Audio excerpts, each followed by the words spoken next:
Flashback, Episode 61, The Crown, the Tapestry, and the Demon.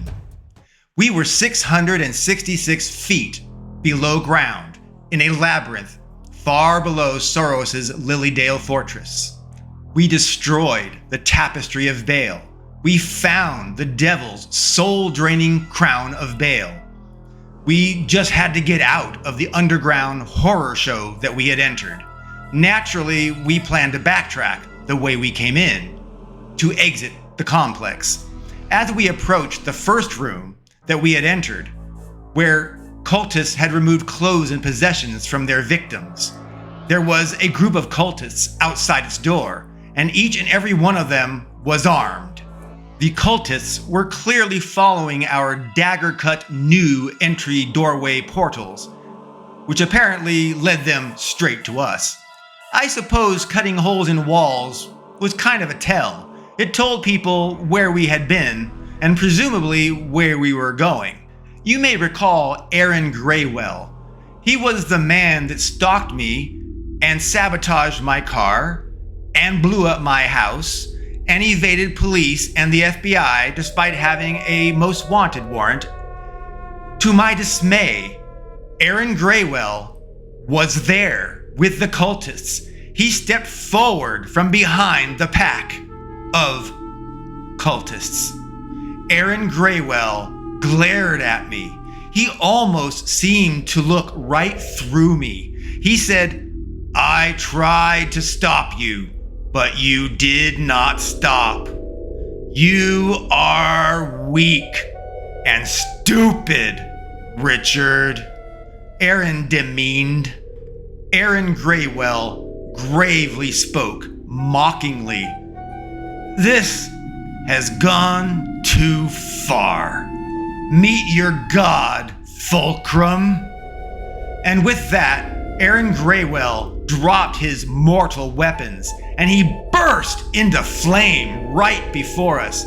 He just self-immolated, engulfed in his own fire and flames, and then fire was everywhere.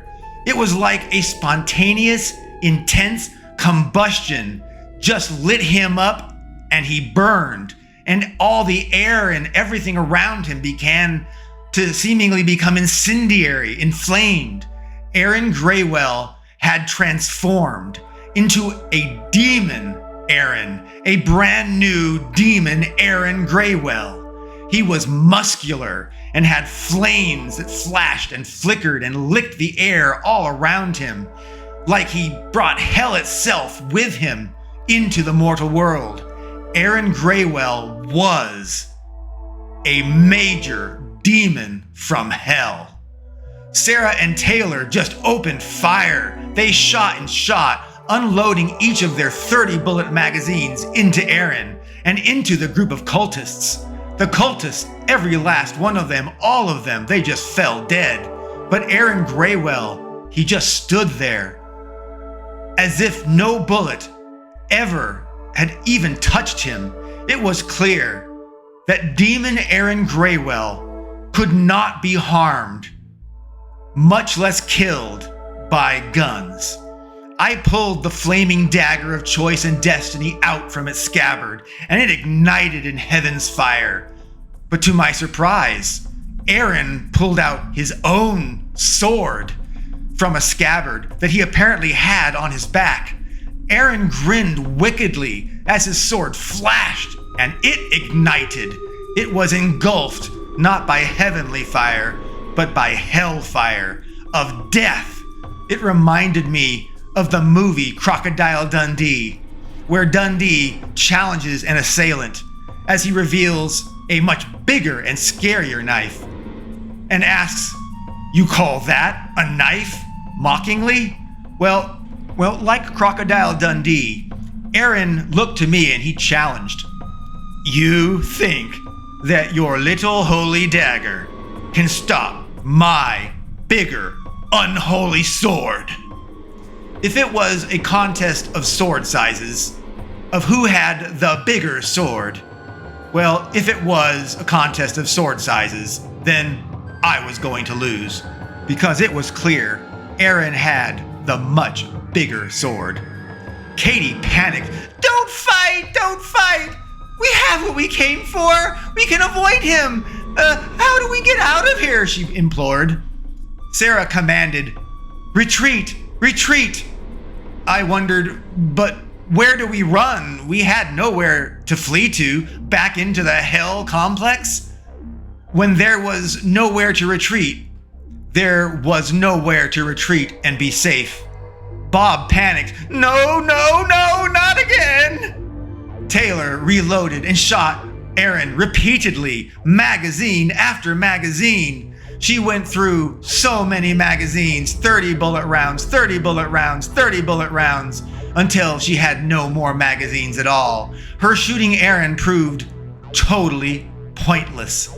Katie looked up as if gazing through all the rock and earth, 666 feet of rock barrier, and even the building above that. She gazed through it all skyward, and she screamed, We need your help! For once, do something!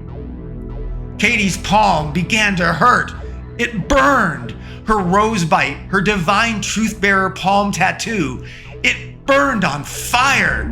The tattoo scar lines, they were coursing with heavenly fire, like celestial energy was coursing all throughout her body and through her veins, and it was bleeding throughout, onto her, into her, out her tattoo scar. Katie somehow knew what was happening. She somehow understood what she must do. She just raised her arms and faced her palm tattoo at Aaron Graywell.